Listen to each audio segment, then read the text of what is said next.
All right, welcome to The Explainer. Today, we're diving into a story that's both seriously funny and will have you on the edge of your seat. It's all about a doctor, a mirror, and a very slithery guest. Let's get right into it. So just imagine you're hanging out with your friends and one of them just drops this question on you. That is exactly how our story kicks off. Talk about a conversation starter, right? It just hooks you in immediately. You have to know what happens next. So, the guy asking this question is a homeopath doctor. And believe me, he's not just being dramatic. He's about to tell a personal story that is, well, it's completely wild. And it all begins on a pretty normal but very, very hot night. Okay, so let's set the scene. It is a sweltering summer night around 10 p.m. Our doctor has just had dinner and he heads back to his tiny rented room. Oh, and there's no electricity, just an old kerosene lamp. And his roommates?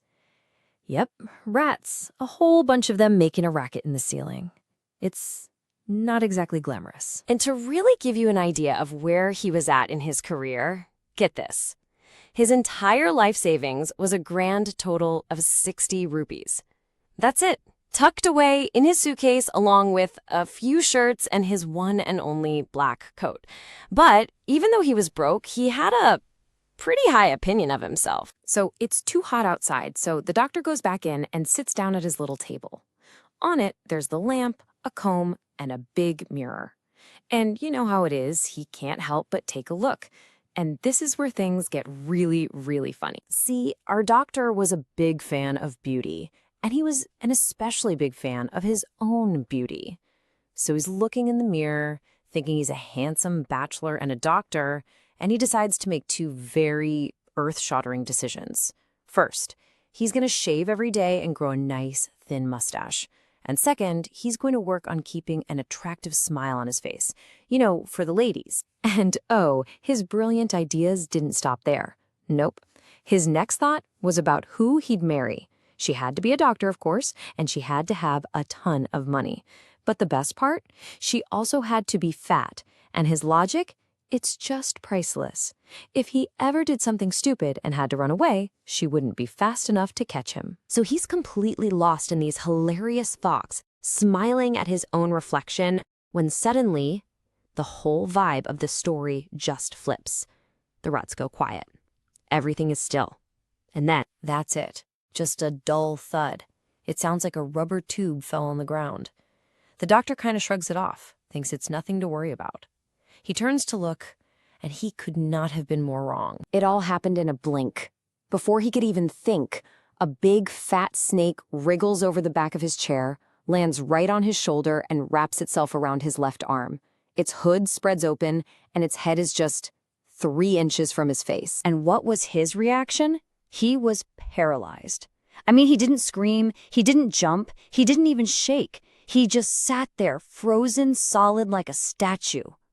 But while his body was completely still, his mind was going 1,000,000 miles a minute. He's thinking of God, he's realizing his life is literally hanging by a thread, and he can feel the snake's grip getting tighter on his arm like a rod of fire. Okay, let's just pause here for a second. Seriously, put yourself in his shoes. A cobra's face is right there. One tiny move and it's over. You've got no medicine in the room.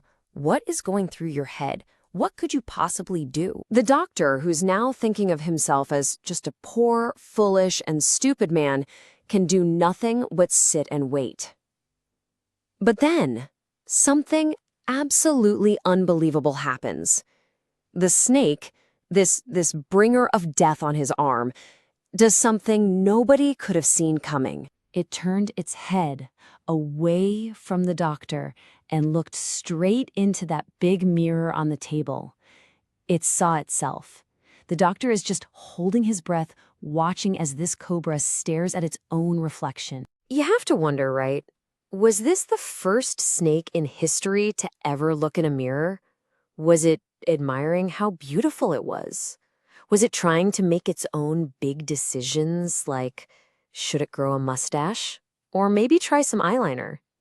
Apparently, vanity isn't just for humans. It seems the snake was completely captivated. It slowly unwound itself from the doctor's arm and slithered right onto the table to get a closer look at its reflection. That was his chance. The doctor didn't think twice. He shot up from that chair, bolted out the door, and just ran. Ran for his life. He ran all the way to a friend's house and was finally safe. But wait, the story's not over yet. There are a couple of hilarious final twists that come out when his friends start asking him questions. So, of course, one of his friends asks him, "Hey, doctor, is your wife very fat?" And the doctor just has to laugh. Because, of course, life had other plans. He ended up marrying a woman who was thin and could run like a sprinter.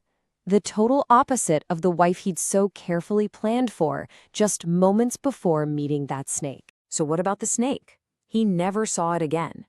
The next morning, he and his friend go back to his room to pack up his stuff, only to find that a thief had already been there overnight and completely cleared the place out. His coat, his shirts, his 60 rupees, all gone. The thief took almost everything, except one single item, his dirty vest. The doctor jokes that the thief must have had such a strong sense of cleanliness that he just couldn't bring himself to take it. I mean, what an insult, right? So, what's the takeaway from all this? First, life has a crazy sense of humor, and even when you're terrified, things can get weirdly funny. Second, vanity is a powerful force of nature, powerful enough to distract a deadly cobra. And finally, no matter how much you plan, life is always going to have a surprise waiting for you. And that's our story.